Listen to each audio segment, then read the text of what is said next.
এবং একই সাথে শেখ হাসিনাকে সম্ভবত ভারত আর রাখতে চাচ্ছে না, কারণ তাকে রাখার মধ্যে আর কোনো কূটনৈতিক 2 বছর উপলক্ষে আপনারা জানেন যে ঠিক আজকের এই দিনেই 5ই আগস্ট 2024 সালে এই বাংলাদেশ থেকে দীর্ঘ ফ্যাসিবাদের বিদায় হয়েছিল বাংলাদেশের সাধারণ জনগণের একটা স্বতঃস্ফূর্ত গণ অভ্যুত্থানের মধ্য দিয়ে, এবং প্রায় 1400 শহীদ এবং হাজার হাজার আহ, আহ, আমাদের সহযোদ্ধাদের আহত হওয়ার মধ্য দিয়ে এই তাদের আত্মত্যাগের মধ্য দিয়ে আমাদের এই সফলতা এসেছিল। তো আজকের এই দিনকে স্মরণ করার জন্য আমাদের শহীদদের আত্মার মাগফিরাত কামনায় দোয়া এবং আমার দুস্থ জনগণের মধ্যে খাবার বিতরণের একটা কর্মসূচি আয়োজন করে ঢাকা মহানগর দক্ষিণ। এখানে আমার পাশে ঢাকা মহানগর দক্ষিণের নেতৃবৃন্দ আছেন। আহ, আহ, আমাদের এনসিপি কেন্দ্রীয় সদস্য মাহবুব ভাই, তিনি পুরো জিনিসটা তত্ত্বাবধান করেছেন। তো আমাদের আজকের দিনকে কেন্দ্র করে অনেক ধরনের কর্মসূচি সারা দেশেই পালিত হচ্ছে, এবং বর্ষা বিপ্লবের গান নামে আজকে বিকেলে আমাদের অনেক নিয়ে এভিনিউতে কনসার্ট আয়োজিত হতে যাচ্ছে। আপনারা দেখবেন, সবাইকে আহ্বান থাকবে আপনারা অংশগ্রহণ করবেন। আসলে জুলাই গণ অভ্যুত্থানের 2 বছর পর আজকে যদি এসে সবাই মূল্যায়ন করছে সফলতা ব্যর্থতার গল্প, তো আমরা মাপকাঠি ধরি এক দফাকে, এক দফার কতটুকু বাস্তবায়ন হলো কতটুকু হলো না। এক দফা আপনারা জানেন, এক দফায় ছিল শেখ হাসিনার পতন এবং ফ্যাসিবাদী ব্যবস্থার বিলোপ।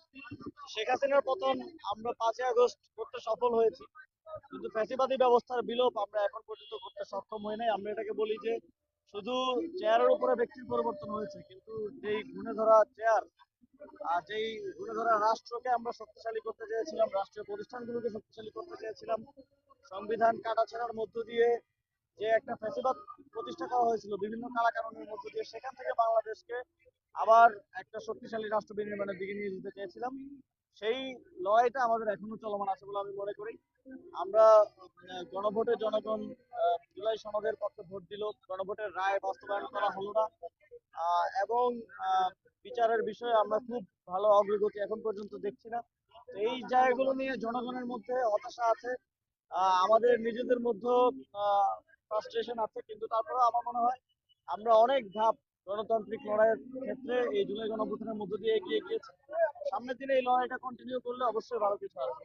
আজকে শেখ হাসিনা ভারতে বসে একটা কনফারেন্স করার কথা আমরা জেনেছি, এবং সেই বক্তব্য রাখার বেশ ভালো কিছু একটা ভারতে বসে একটি বিদেশে বসে তিনি বক্তব্য রাখবেন, এইটাকে আসলে কিভাবে দেখছেন এবং এটা কার্যকর করার জন্য? তাকে কোনোভাবেই ভারতে থেকে রাজনৈতিক কার্যক্রম পরিচালনা করার সুযোগ দেওয়া উচিত না। আমরা ভারত সরকারের যারা দায়িত্বশীল আছেন তাদের থেকে কয়েকবার শুনেছি যে তাকে রাজনৈতিক কার্যক্রম ভারতের মাধ্যমে করতে দেওয়া হবে। সেগুলো আমরা দেখছি যে তিনি ঠিকই করছেন, যদিও প্রথমে তার ফিজিক্যালি অ্যাপিয়ার হওয়ার কথা ছিল, পরে আমরা দেখলাম তিনি অনলাইনে আসবেন, পরে আবার দেখলাম যে তাকে দেখা যাবে, শোনা যাবে। তার মানে হচ্ছে ভারত সরকারও কিন্তু এক ধরনের চাপে এসে সেখানে আছে, সে ফ্রিলি হয়তো মুভ করতে পারছে না। বাট বাংলাদেশ সরকারের পক্ষ থেকে অন্তর্বর্তী সরকারের সময়ও বারবার বলা হয়েছিল, এই বর্তমান সরকারও বারবার বলছে, আম, ভারতীয় রাষ্ট্রপতির সাথে বৈঠক করে বলেছেন যে তিনি যেন কোনো ধরনের রাজনৈতিক কার্যক্রম পরিচালনা না করতে পারেন, এবং তিনি যদি সেটা করেন তাহলে কিন্তু এখানে এটা এভাবেই ধরে নেওয়া হয় যে ভারতের এক ধরনের ইন্ধনে বাংলাদেশের অভ্যন্তরীণ পরিস্থিতিকে বিশৃঙ্খলা করার জন্য তিনি এই ধরনের কার্যক্রম করার সুযোগ ভারত তাকে দিয়ে থাকে। এখন আবার আমরা শুনলাম যে তিনি বাংলাদেশে আসতে চান। আহ, আমার জায়গা থেকে আমার মনে হয় এটা কোনো রিলায়েবল কোনো ঘোষণা না। আমার মনে হচ্ছে যে আমাদের মনে হয়েছে যে প্রধানমন্ত্রীর চীন সফরকে কেন্দ্র করে সরকারকে এক ধরনের বার্তা দেওয়ার চেষ্টা করা হয়েছে, এটা ভারত সরকারের জোট সাজসে, এবং একই সাথে শেখ হাসিনাকে সম্ভবত ভারত আর রাখতে চাচ্ছে না, কারণ তাকে রাখার মধ্যে আর কোনো কূটনৈতিক পাওয়া না পাওয়ার বিষয় নাই। এবং আমরা এটাও শুনেছি যে তারা পৃথিবীর আরো বিভিন্ন দেশে যাওয়ার চেষ্টা করছে, কিন্তু আমার মনে হয় না কোনো দেশই সেভাবে তাকে যে সুযোগ দিবে, কারণ আপনারা জানেন তিনি ফাঁসির আসামি বাংলাদেশে, এবং প্রায় 1400 মানুষকে হত্যা করার অভিযোগ তার বিরুদ্ধে আইসিসি ট্রাইব্যুনালে নিচ্ছে।